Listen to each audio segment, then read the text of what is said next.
Doctor గారు, నాకు ఒక బిడ్డ ఉన్నాడు. 3-4 సంవత్సరాల గ్యాప్ ఇవ్వాలని అనుకుంటున్నాము. సంతాన నిరోధానికి ఎటువంటి పద్ధతులు అనుసరించాలో చెప్పండి అంటున్నారు. ఒక బిడ్డ పుట్టిన తర్వాత రెండో బిడ్డకి 2-3 సంవత్సరాలు గ్యాప్ మంచిదండి.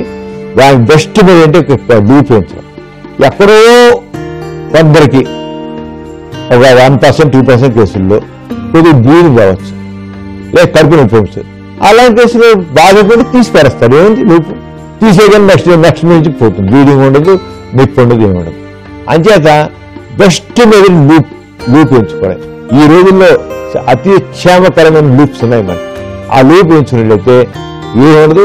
అది ఎవరైనా పిల్లలు వద్దు అనుకుంటే కానిపోయిన 6వ వారంలోనే 1.5 మంత్కి లూప్ ఎంచుకోవడం, సెక్స్ నిరంతర పాల్గొనడం, మళ్ళీ 3 ఏళ్ళుగా లూప్ తీసేసుకోవడం, నార్మల్ కడుపు వస్తుంది.